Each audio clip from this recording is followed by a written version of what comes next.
नमस्कार। आज हम भारत के इतिहास के एक ऐसे शख्स के बारे में बात करने जा रहे हैं जिनका नाम शिक्षा, सेवा और सियासत के सबसे ऊंचे मुकाम से जुड़ा है। हम बात कर रहे हैं डॉक्टर जाकिर हुसैन की। चलिए उनके जीवन के सफर को करीब से जानते हैं। तो डॉक्टर जाकिर हुसैन भारत के कौन से राष्ट्रपति थे? वो थे देश के तीसरे राष्ट्रपति। ये पद उनकी जिंदगी भर की देश सेवा का नतीजा तो था, लेकिन उनकी कहानी इससे कहीं ज्यादा गहरी और दिलचस्प है। और यही उनकी कहानी में एक ऐसा मोड़ आता है जो बहुत खास है। वो भारत के पहले ऐसे राष्ट्रपति थे जिनका निधन उनके कार्यकाल के दौरान ही हो गया। ये एक ऐसा सच है जो उनके राष्ट्रपति पद को ऐतिहासिक तौर पर बहुत अहम बना देता है। लेकिन राष्ट्रपति बनने से बहुत पहले वो एक विद्वान थे, एक शिक्षाविद। उनकी पूरी जिंदगी की नींव असल में शिक्षा की दुनिया में ही रखी गई थी। तो आइए देखते हैं कि ये सफर शुरू कैसे हुआ था। चलिए थोड़ा पीछे चलते हैं। बात है 8 फरवरी 1897 की, जब उनका जन्म हुआ।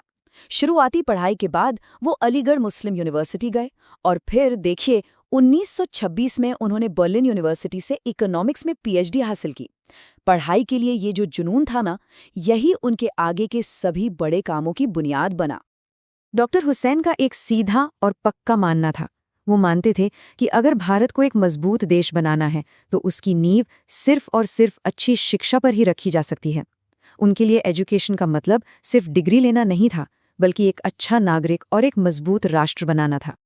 और देखिए, ये सिर्फ उनकी सोच नहीं थी, उन्होंने इसे जमीन पर उतारा। जामिया मिलिया इस्लामिया जैसे बड़े संस्थान की नींव रखने वालों में वो शामिल थे।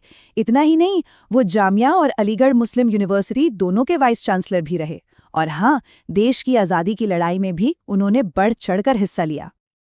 अब जाहिर है, जब कोई इतना बड़ा काम करता है तो बड़े लोगों का ध्यान तो जाता ही है।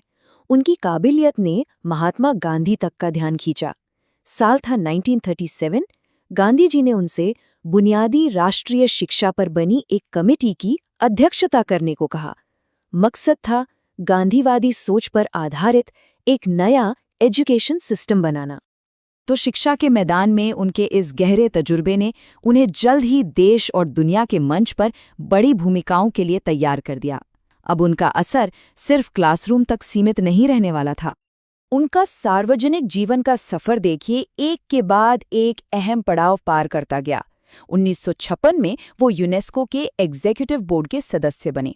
फिर 1957 से 62 तक बिहार के गवर्नर रहे और 1962 में वो भारत के वाइस प्रेसिडेंट चुने गए। ये सब राष्ट्रपति पद की ओर बढ़ते हुए कदम थे। और फिर आया वो साल 1967। ये वो साल था जब डॉक्टर जाकिर हुसैन अपने शानदार करियर के सबसे ऊंचे मुकाम पर पहुंचे। उन्होंने भारत के सबसे बड़े पद यानी राष्ट्रपति पद की शपथ ली। उनका राष्ट्रपति बनना सिर्फ उनकी निजी कामयाबी नहीं थी, ये पूरे भारत के लिए एक ऐतिहासिक पल था। डॉक्टर जाकिर हुसैन भारत के पहले मुस्लिम राष्ट्रपति बने, जो हमारे देश के सेक्युलर होने का एक जीता जागता और बहुत ही मजबूत सबूत था। लेकिन किस्मत को शायद कुछ और ही मंजूर था। उनका कार्यकाल बहुत लंबा नहीं चल पाया। राष्ट्रपति चुने जाने के महज 2 साल बाद 3 मई 1969 को पद पर रहते हुए ही उनका निधन हो गया। ये एक छोटा लेकिन इतिहास में हमेशा के लिए दर्ज हो जाने वाला कार्यकाल था। तो अब सवाल ये उठता है कि डॉक्टर जाकिर हुसैन अपने पीछे कैसी विरासत छोड़ गए। सच तो ये है कि उनका असर उनके छोटे से कार्यकाल से कहीं ज्यादा गहरा और हमेशा रहने वाला है। ये लाइन उनकी कहानी के आखिरी अध्याय को बयां करती है। उनके निधन के बाद वीवी गिरी ने राष्ट्रपति का पद संभाला। डॉक्टर हुसैन ने सचमुच अपनी आखिरी सांस तक देश की सेवा की। और ये पूरी कहानी हमें एक बहुत गहरे सवाल पर लाके छोड़ देती है।